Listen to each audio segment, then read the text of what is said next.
Bonjour, c'est IQ91. Voici l'analyse technique des principales paires Forex pour la journée du lundi 7 février 2011 pour le site boursicoté.com. Pour l'euro-dollar, donc nous confirmons ici le support des 1,3540 puisque nous sommes venus après une ouverture en légère hausse, nous sommes venus donc confirmer ce support sur un mouvement journalier, avec une petite attaque ici des 1,3530 qui ne nous permet pas de financer le stop, et donc avec une remontée nous commençons la semaine sur un trade perdant, donc un peu plus de trade perdant en ce moment. Les dynamiques sont légèrement moins fortes que ce que nous avons connu l'année dernière, mais bon, quand on connaît le taux de réussite des signaux que nous avons eu l'année dernière, il suffira que le marché se remette plus franchement en mouvement pour que ces signaux deviennent rapidement gagnants. Donc ici on vient attaquer ce support avant de le réintégrer, on repart à la hausse, mais ici le biais reste toujours baissier. Le prochain objectif, je le rappelle, reste ici le retracement de Fibonacci des 38,2 à 1,3483. Au niveau de l'euro-dollar, donc pas grand chose à dire. Nous avons une légère survente ici constatée avec une remontée ici du MACD qui constitue une petite divergence haussière, bon, qui n'est pas très puissante puisqu'elle n'est constatée que sur le MACD.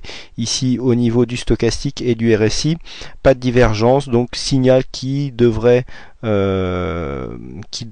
normalement se traduire par une remontée, un rebond technique, mais comme je le dis, ici la divergence est vraiment très faible, donc il ne faut pas surinterpréter cette formation. Au niveau du câble, nous avons ici, au niveau du câble, donc nous sommes venus, après avoir repris un appui ici, on tente de repartir à la hausse et on revient ici sur une espèce de zone d'équilibre qui correspond peu ou prou au cours de clôture de vendredi. Donc pas de grand changement par rapport à ce que nous disions de vendredi. On attend toujours ici un test du support des 1,77 pour voir si la tendance remontera.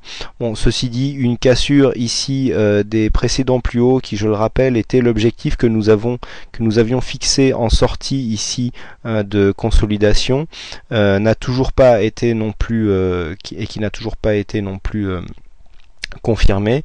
Une cassure de ces plus hauts remettrait le câble dans une tendance positive, donc on a toujours les signaux qui plaident ici pour une remontée. Le MACD s'est retourné ici sur ce précédent plus bas, ainsi que le stochastique qui a envoyé un léger signal d'achat, mais vous voyez ici on a tendance à vouloir refermer ce signal et donc à l'invalider.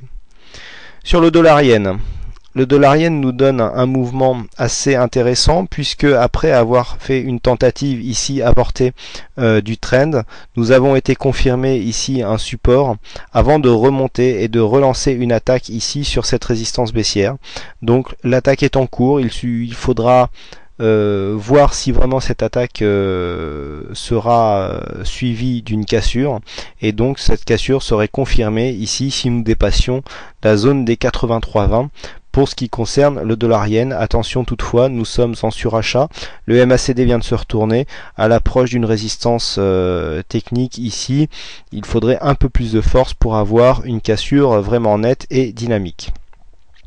Pour le dollar australien contre le dollar américain, nous avons très peu de mouvements, très peu de choses nouvelles par rapport à vendredi, puisque nous venons ici, nous sommes revenus ici sous la zone des 1,0150 pour pourquoi pas essayer de casser avec un peu d'élan les 1,02 et continuer ici la tendance haussière imprimée lors de ce mouvement et la cassure ici de la formation en range que nous avions maintenant depuis quelques jours. On termine par l'euro-yen. Sur l'euro-yen, eh bien, nous sommes toujours ici dans la phase de consolidation, puisque aujourd'hui nous nous sommes rapprochés ici de la résistance baissière que nous avions tracée ici vendredi ou jeudi, je ne me rappelle plus, vendredi certainement. Donc voilà, sortie de tendance haussière. Les 38,2 sont confirmés. On est venu se réappuyer dessus aujourd'hui, c'est assez net. Le plus bas de cette bougie correspond ici au 38,2. Pourquoi pas une tentative ici de sortie sur ce mouvement.